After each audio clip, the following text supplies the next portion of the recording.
people think you're a chiropractor, and you're so much more than a chiropractor.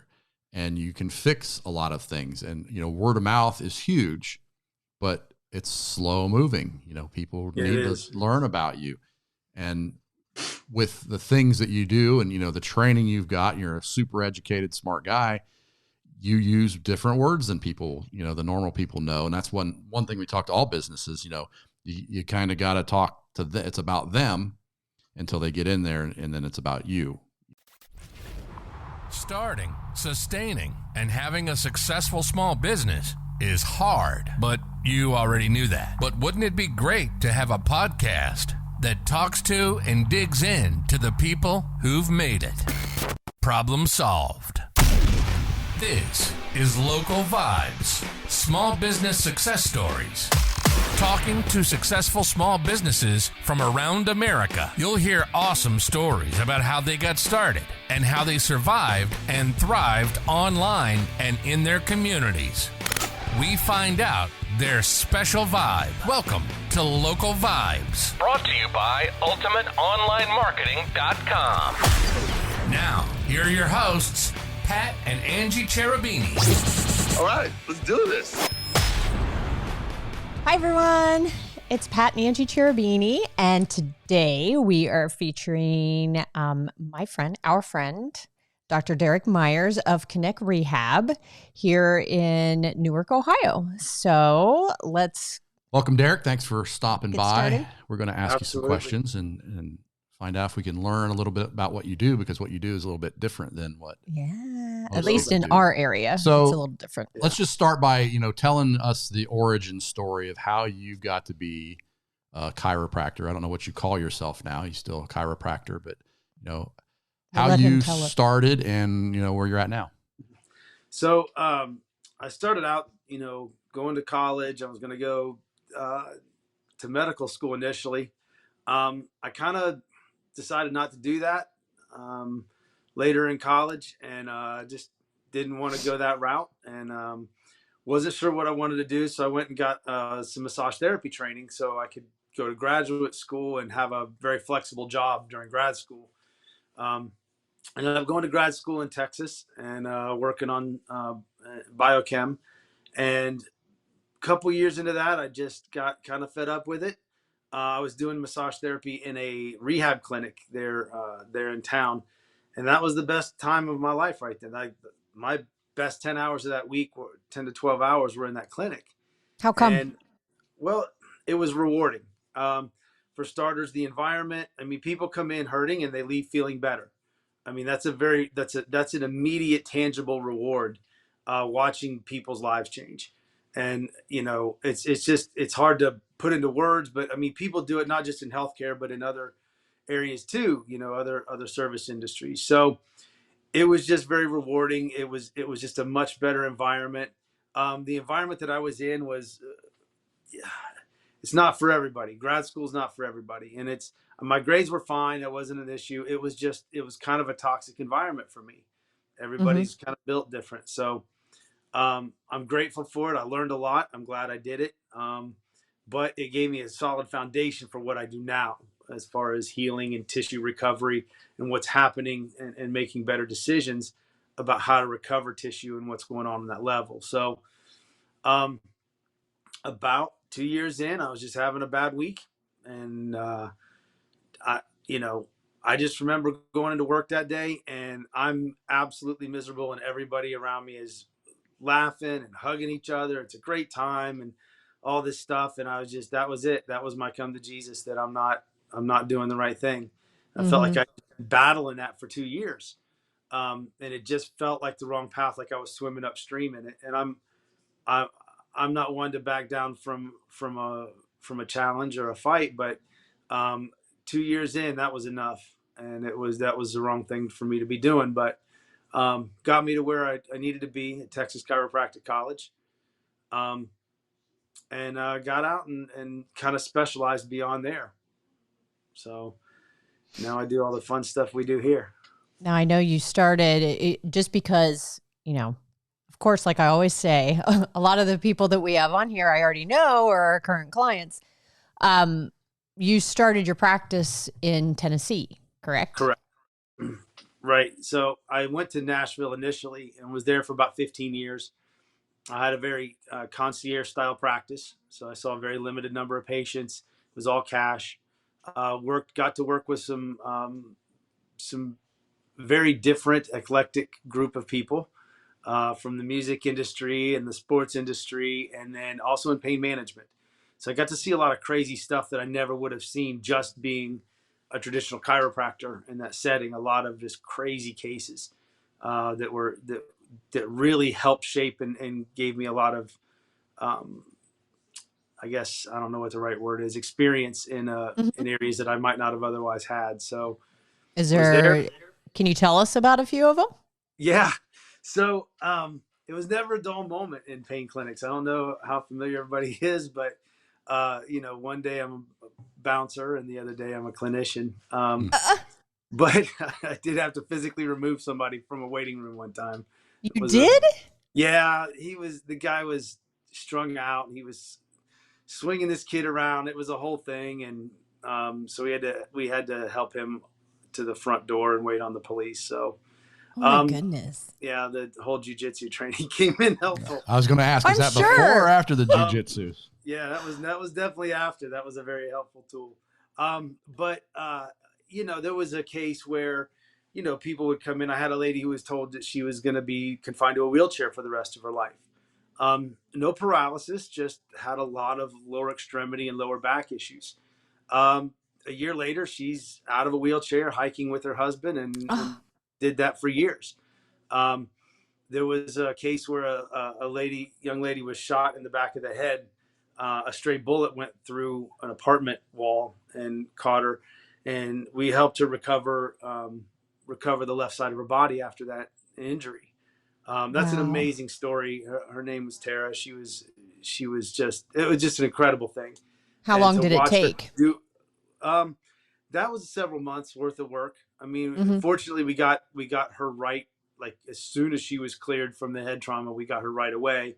And that's the key with any kind of neurological injury is timing, how fast you can get on it.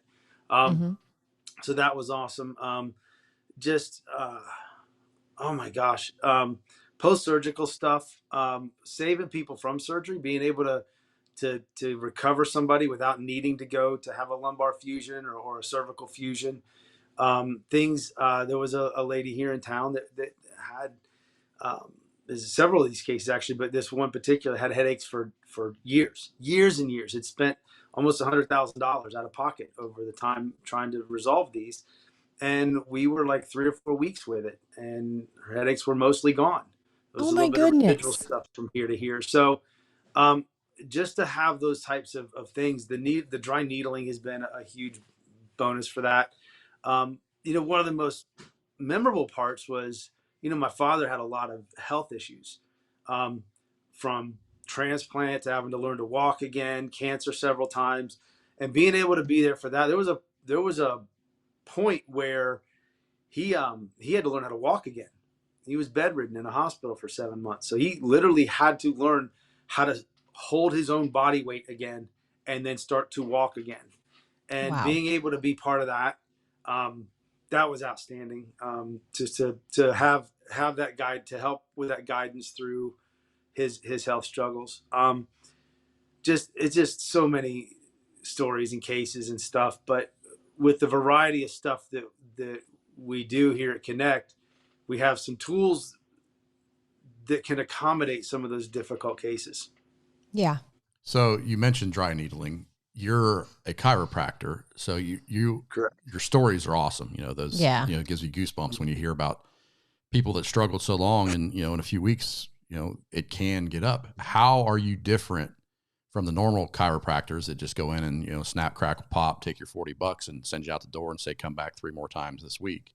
What do you do different, and how does dry needling work into that? Because I know that's really the answer. Right. So a lot of it is how I address problems and what problems I address.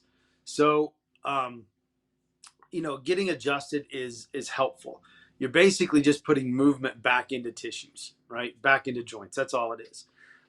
There's a lot of conflicting philosophies out there. But my take is that's just putting movement back in joints in the same way that physical therapists have a treatment, a modality called grade 5 mobilizations. That's really kind of the same thing as an adjustment.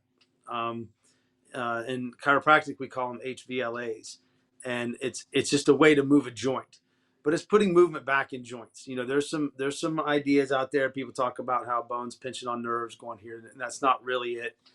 The idea of we're not putting Legos back together, right? Mm-hmm. That's not what this is. People say, well, this is out, or my back is out, or my rib is out, or whatever. It's not really it. What's happened is it's compression. The muscles and the soft tissues create compression. Your day-to-day activities create compression, and those joints will reduce their movement and their range of motion. So you can release muscles all day long, but if you don't put movement back in those joints, it's not going to help. So getting adjusted helps a lot of people. And that's kind of what we would equate to kind of a family chiropractic type of a thing, like a general practitioner, where I've kind of specialized.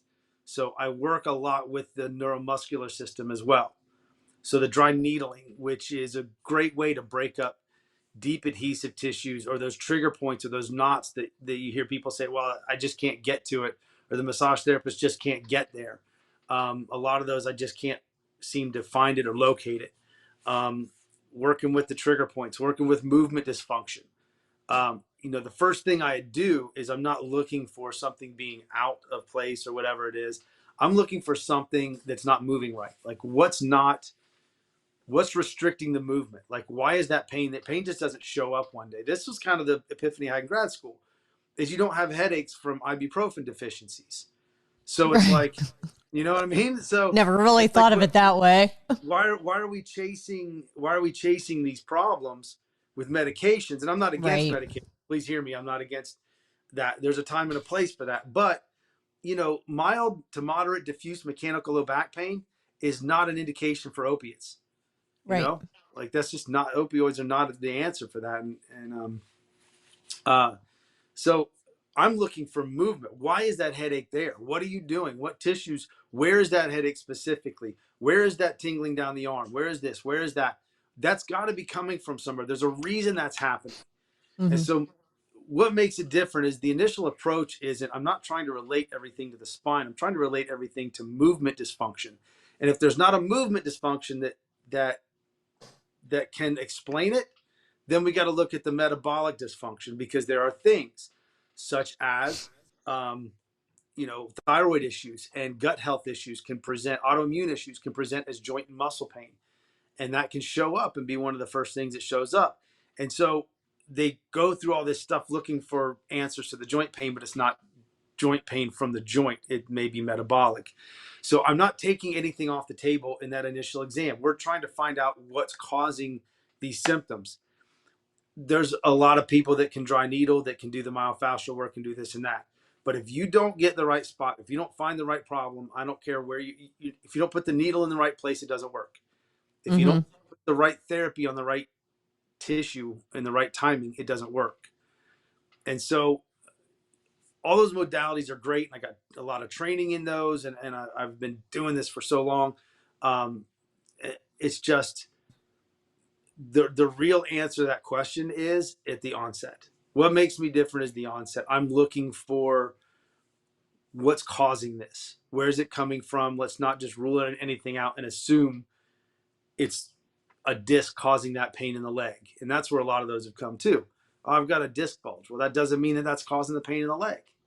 A lot of people have them and have no symptoms. So how can you tell me that guarantees that pain? So I'm looking for all the different possibilities, and then we use these different modalities to address that.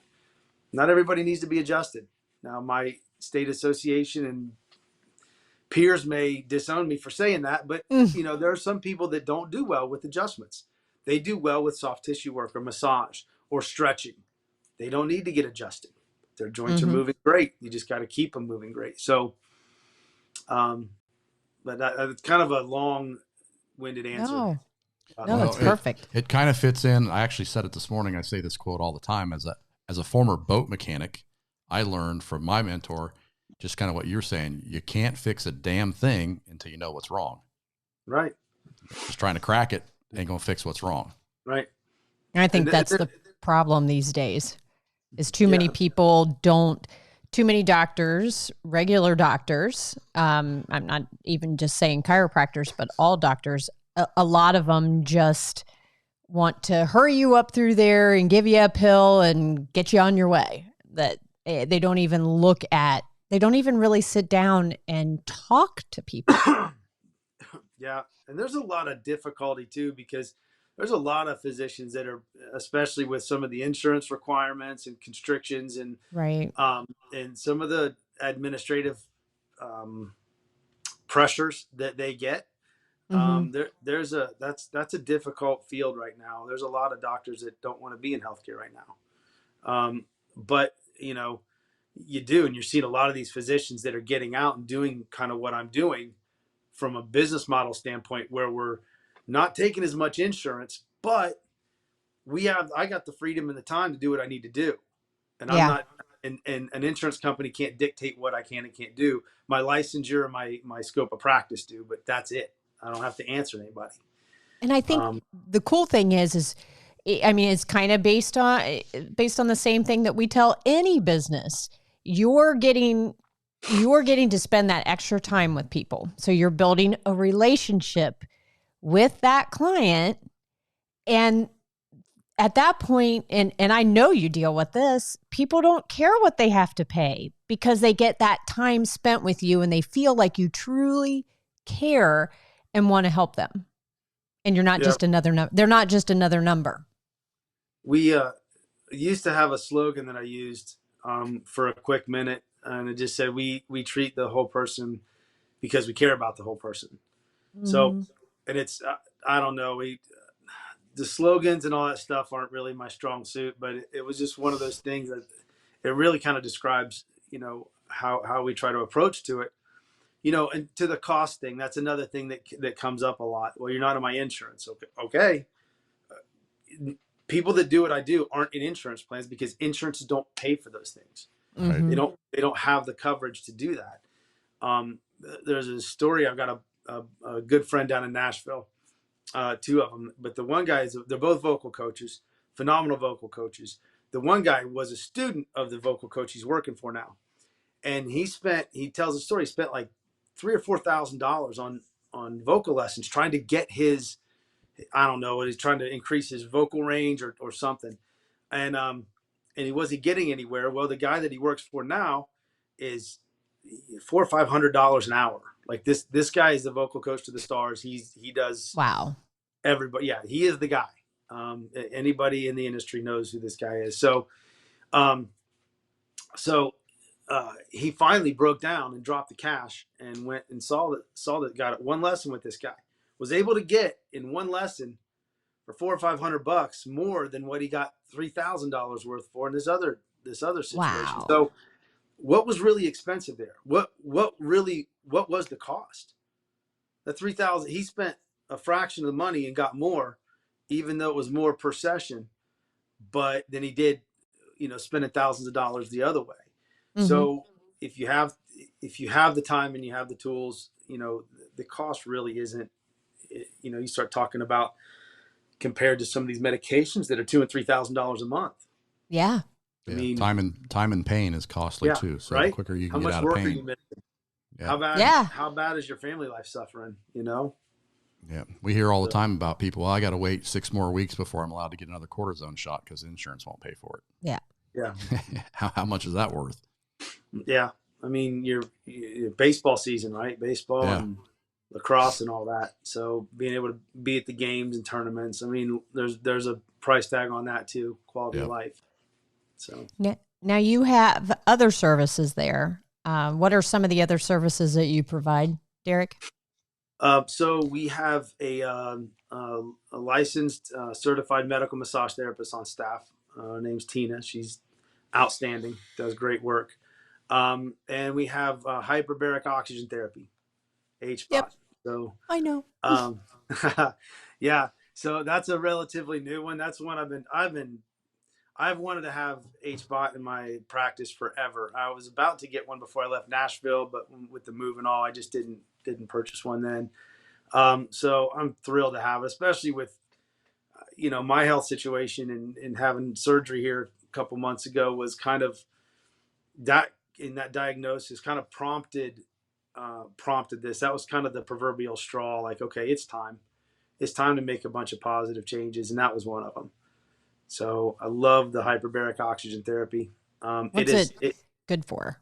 In my case, it really helped knock out the fatigue. So the post-surgical kind of, holy crap, what just happened? Your body is flipping out, right? And the fatigue was just, I couldn't believe how hard it hit me. And it really helped. I mean, I would get several hours of just up energy, even really quick after surgery. So as soon as I was able to ambulate to get into the unit. So athletic recovery is another big one.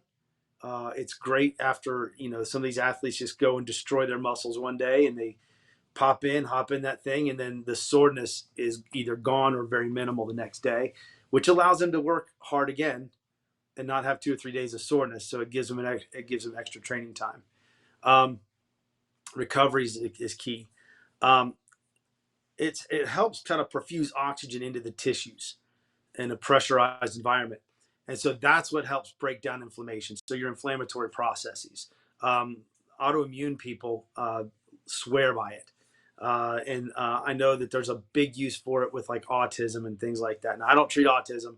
The doors are certainly open to anybody who wants to use that as part of their treatment plan. I don't treat autism, but if people need that for that, that's fine. We'll do that.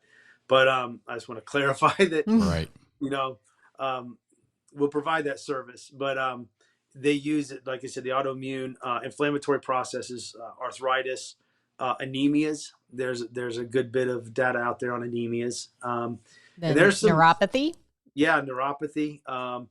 Detoxing the body is a big thing. After heavy medication regimen, chemo, radiation, all that kind of stuff, the body's trying to process things out of the body, and this helps that process. People making lifestyle changes, coming off of just trash diets and trash food and making lifestyle changes, it helps facilitate that process. That's cool. I didn't even think about that. Yeah. People trying to make changes and they feel like crap for a little while as they're making these changes. And this kind of helps minimize that feeling. There's some data out there on head traumas and CTE and those types of things. So there's other studies that are very promising right now with after effects of traumatic events in the brain, if y'all know what I'm stirring up over here. Yeah. So that's another thing that sucks. You gotta be careful how you say stuff, because even though there's studies and data that are showing this, you got to be careful about what, how you say it and what you say, even though there's data to show it, whatever. That's a whole other podcast that probably isn't PG. Yeah. And it also goes toward, kind of what my wife here did with her diagnosis recently is, educate yourself.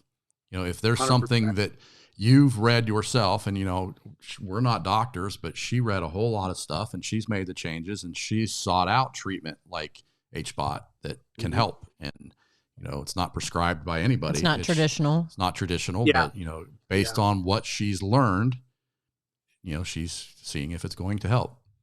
And that's what I think most people should take a little bit of that back into their hands.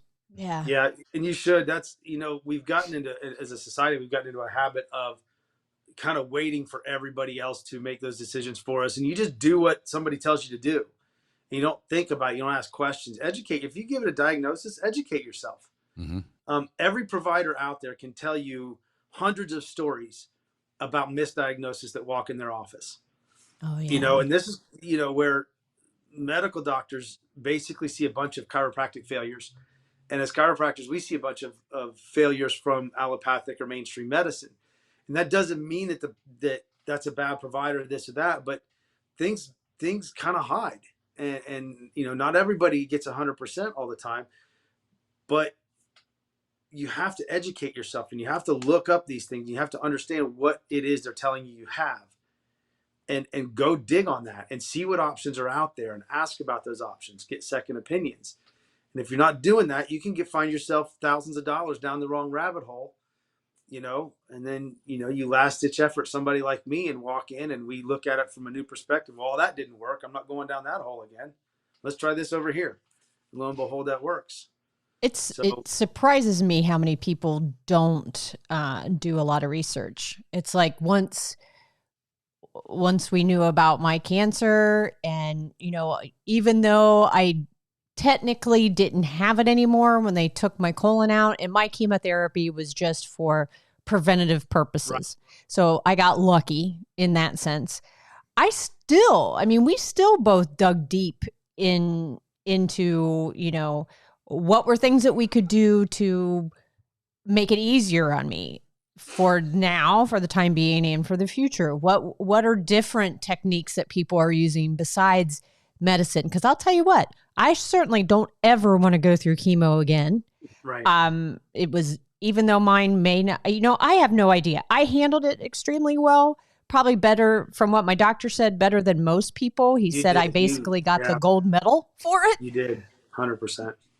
So I don't really know, I can't base it on whether what I had was super strong or not. I think it was, but I did my research, found out what would be good for me to do. And, I tried different things. It just amazes me how many people aren't willing to step out of their comfort zone and try new things and try services like what you have to offer. Take your health in your own hands. Yes. Yeah. And you have to dig, and you got to be proactive. Like if you wait for it to happen, then it's all about being reactive instead of being prepared. And healthy people do better. I don't care what the disease is, what the problem is. I don't care if it's back surgery. I don't care if it's a car accident. I don't care if it's a autoimmune disease. If you're healthy, you're going to do better. You're going to recover better. You're going to handle it better. And so being proactive, supplements here and there. There are things that can be extremely helpful for that. Very simple things. So yeah, you got to be proactive. You got to be ahead of it and don't wait, because we're being bombarded from everywhere. All of the products that we put on our skin, the products we put in our bodies. Oh yeah. I've changed that big time too. So our mutual friend, Danny Williamson, always says, whatever you put in your pie hole is either killing you or healing you. Yep. So, she's so right. And you 100%. Offer it. I mean, that's another thing. You offer supplements and things like that as well at your location. Right. So maybe a lot of people don't know that. Yeah. Well, we want to treat the whole person. I mean, if part of the reason you're healing slow is because you're anemic, or you've got some vitamin D deficiencies, or you're not sleeping well because of some metabolic or some mineral imbalances. I mean, simple things like that can make a world of difference. So yeah, we offer can they come in and find that out from you? Absolutely. Those services are there. If somebody's got questions about the supplements they're taking, about the tests, hey, I haven't had updated blood work in however long, we can run that. That's a simple consult. Those are easy to do, and quick results. We've got good relationships with labs and companies, and get you in touch with whatever you need. That's good. That's really good. So your business started in Nashville, and now you're in Newark, Ohio, Heath, Ohio, I guess is where your office is. Uh-huh. What happened? How was that business down there? And then, you closed it down and moved up here. What are the differences? What has happened? How was it there, and how's it going here now? So down there was very different. Like I said, it was very concierge. I never had to advertise or anything like that. I just kind of ended up in a very niche situation. Up here, it was very different because it was pretty new. It was just a few months before I got here where the needling and stuff that I do was even in scope of practice. Whereas I'd already a decade deep down there, up here, it was still pretty new. The model had to be different. And everything was different. The services, the expertise, the training, all of that's still there. I just had to format this clinic very differently than I did there. I had to advertise, which was, that was a steep hill to climb very quickly, and took a few lumps along the way. Um, so it was, I didn't know a whole lot about it. And fortunately, our mutual friend turned me on to you all. And that made a world of difference, because I wouldn't have, it's still a little weird for me to know that you have to have a virtual presence to be a legit business. That's a very strange concept, but, you do. Like, the first thing people do, they're going to check you out on Facebook. They want to check you out on Instagram. They want to check you out online. So that was a whole new world for me.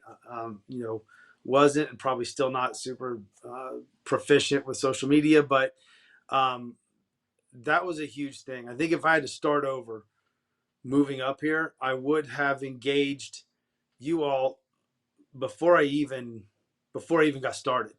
Like, long before, I would have planned different. There's a lot of stuff I would have done differently, but I certainly, I ran demographics. I looked at the areas. I looked at high traffic areas, all the stuff that you do. You want to be in an easy access location, especially with a population of patients that are either handicapped or partially disabled or struggle. You don't want to be in a busy parking lot. So, I did all that kind of background, but all the other stuff, how to explain to people in Licking County that I'm going to basically stab and electrocute you and it's going to make you better. How do you get that point across? That's a weird, That you know is. what I mean? And they're like, wait, what? Let's back up for a second about that. The last guy just cracked my back. Yeah.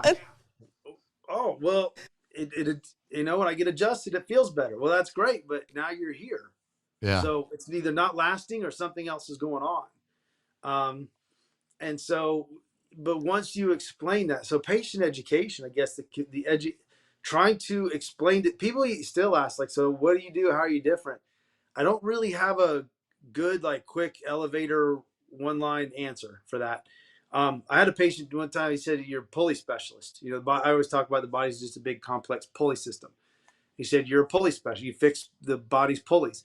So that is kind of corny and how to explain to a third grader, but I don't have a good quick one liner like that to explain that. So getting into a service like this and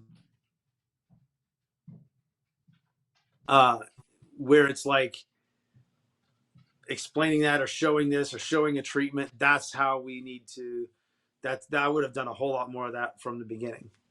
And so getting too far down the road. Education of, especially with something new, it is hard. You have to, right. They have to be educated, because what you do, and probably I'll ask the question, do people just think it's acupuncture because it looks like acupuncture? Oh yeah. It's definitely not acupuncture. So the needles are very similar, but acupuncture is an energy-based treatment. So it's like a energy flow in the body, releasing energy channels, that kind of thing. I'm a fan of acupuncture. There's a lot of positive uses for it and positive applications for it. Dry needling is very different. Dry needling is very musculoskeletal connective tissue,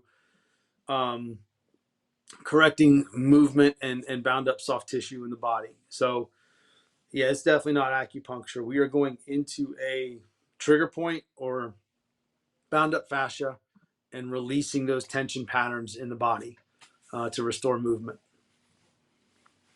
So that's about it. That's about where the similarities end.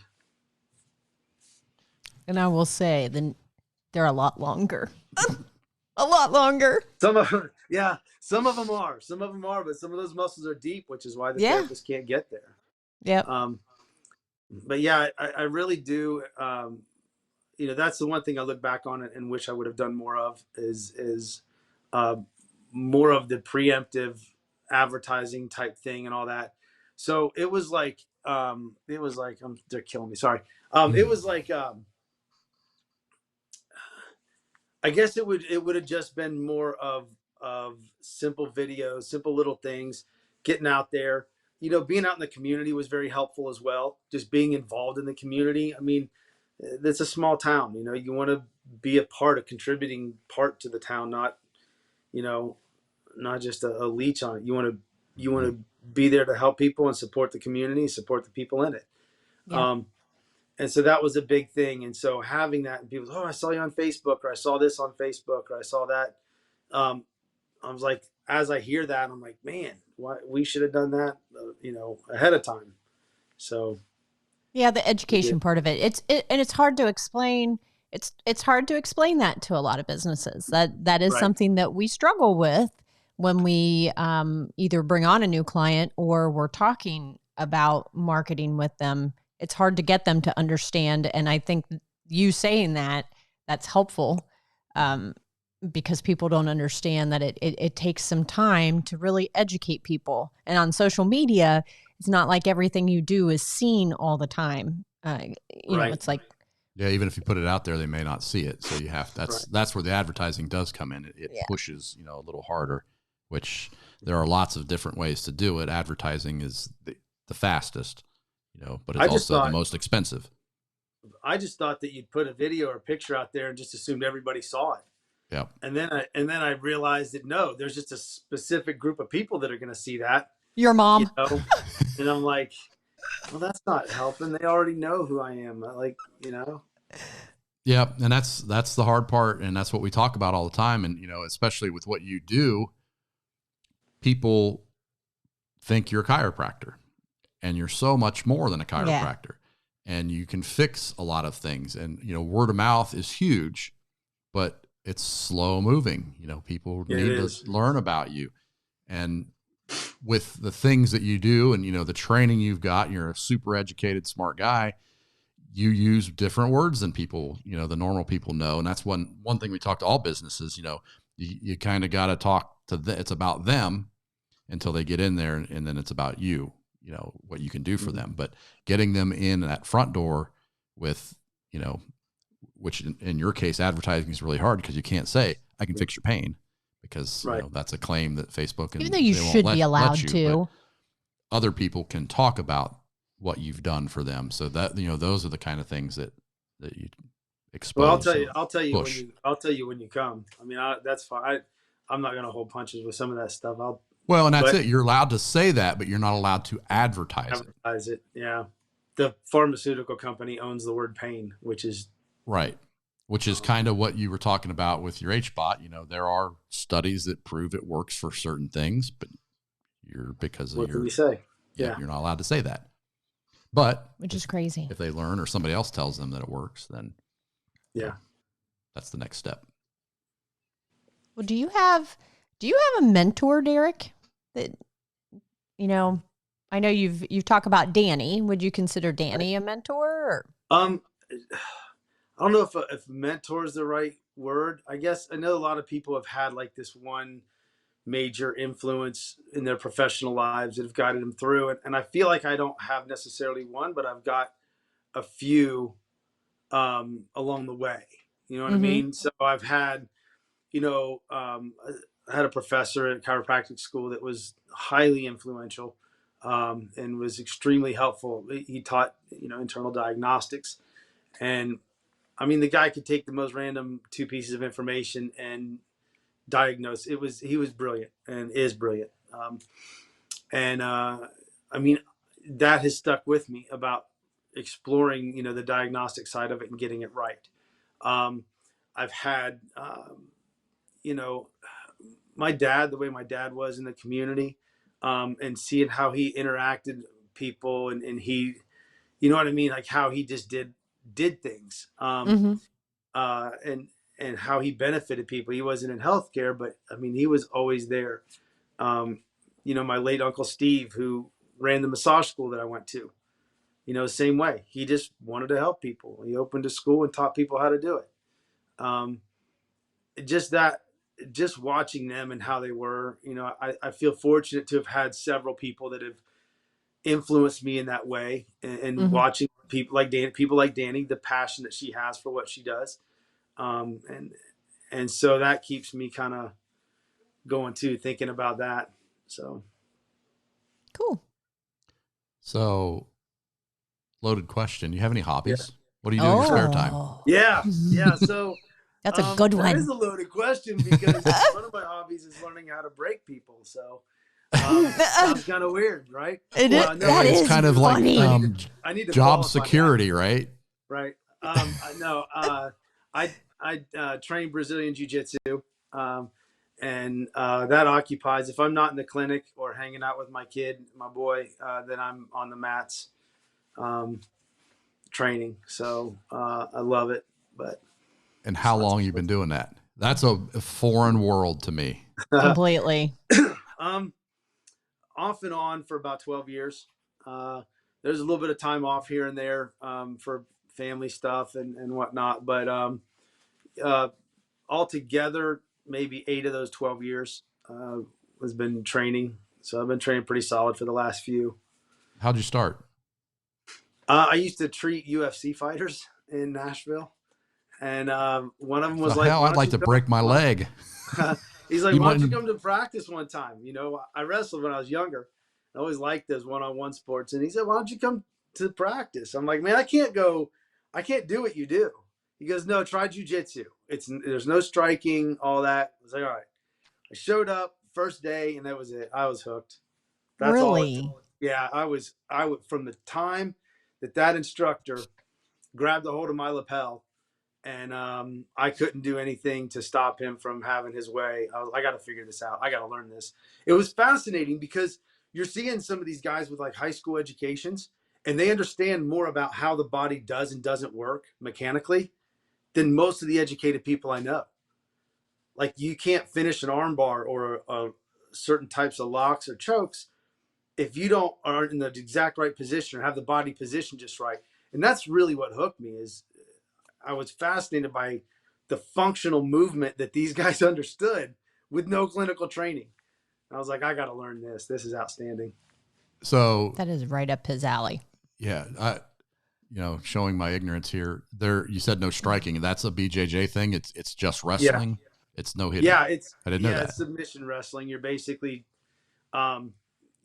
using arm locks or chokes or whatever to get somebody to tap out, basically.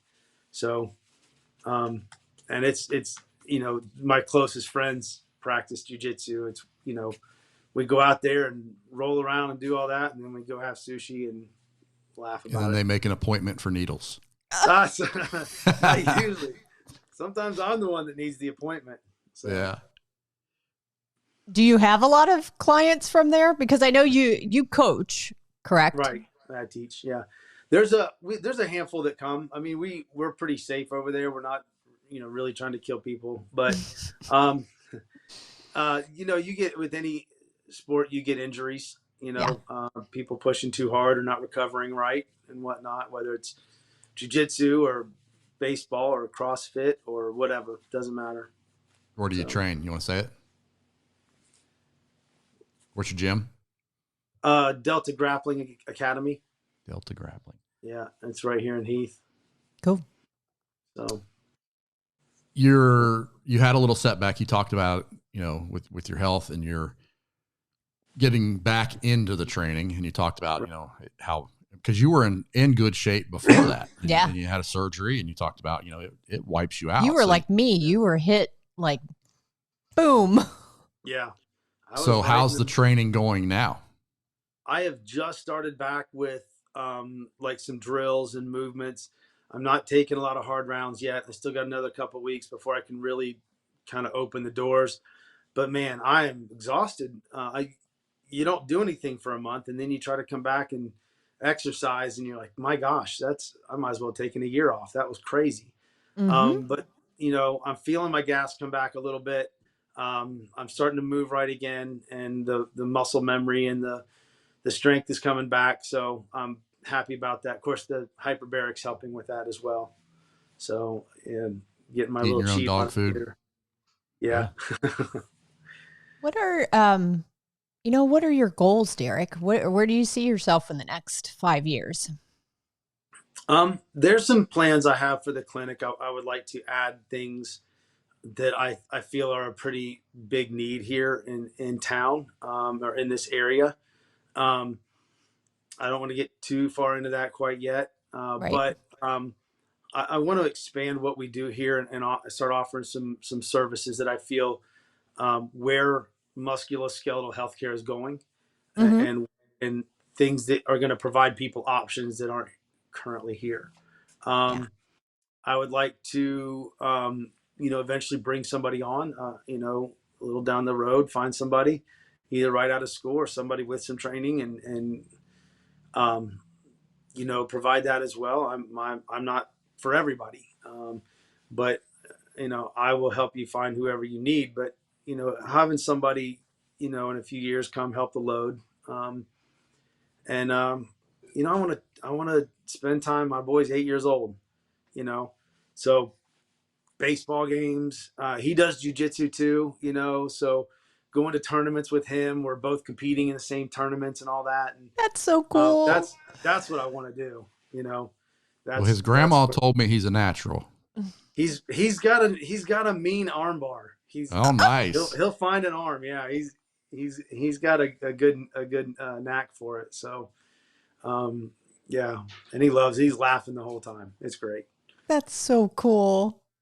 Yeah, you got the busy years ahead of you, Derek.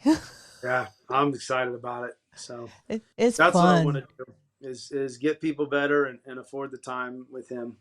Mm-hmm. So, well, what advice would you give to somebody who may want to start doing what you're doing? First things first, get a solid base. And what I mean by that is kind of have a plan. Where do you want to be? What do you want to do? Like when I say, what do you want to do? Like, do you want to go to South Florida and work on a bunch of retired people, a bunch of retired golfers? That's a great place to be. That's a great option. But kind of have an idea. And so when you're going to school, up here where we're at now, vitamin D deficiency is an enormous problem. So, understanding kind of geographically, there's differences in those areas, and have that kind of understanding going into school, and know kind of where you have an idea about where you want to focus and what you want to do. When you get out and set up shop, have a plan for that. Have a better plan than I did. I thought I was going to be like Nashville. I'm just going to pop my door open and people are going to flood in because, I'm a specialty, and it's not really how it happened. You got to find a way to let people know. I would advise people to get involved with something bigger than yourself. Get involved with the community. Get involved with the schools. Offer stuff. Don't just, my Uncle Steve told me one time, he goes, you shouldn't spend any advertising dollars. It's not helping somebody else. Sponsor a golf outing for a soccer program, or buy a raffle ticket for a cooler raffle or something, whatever. Get involved, support the local community, be involved with people. Not just with your money, but with your time. So, dude, local vibes. That fits right in there. That's perfect. That's an awesome way to end it. You have anything else other than asking him, how do people find out more about you? What's your website, and what do they do if they want to get a hold of you? DrDerekMyers.com, just DrDerekMyers.com. Our office number is area code 740-462-8604. And we're on Facebook as well. Kinect Rehab. Your clinic's called? Kinect Rehab, KINECT. Put all that in the description. Yeah, and it's just we're right here in Heath, neighbors with the coffee shack, which is a wonderful neighbor to have. Yeah. If you have a coffee problem, spend all your money over there. Yeah. I have a coffee problem. And that's probably Coffee Shack coffee in that cup. Mm-hmm. Yeah. Oh, it's so good. Well, awesome. Thank you for spending time with us, and good luck in your training. If you've got anything coming up in your BJJ days and getting back on the mat and where you were just a couple months ago, because I know that's what you want to do. Thank you. Absolutely, man. I appreciate y'all too, what you've done for the practice and just all of it. So thank you. Thanks for listening to the Local Vibes Podcast, Brought to you by Ultimate Online Marketing, where we help small business owners like you build the ultimate system that generates more leads, phone calls, and most importantly, more customers. Join our group by going to ultimateonlinemarketing.com/group. There, you'll find live discussions, tips, podcasts, videos, and just plain real talk on how you too can be an ultimate online business. See you next time. Bye-bye.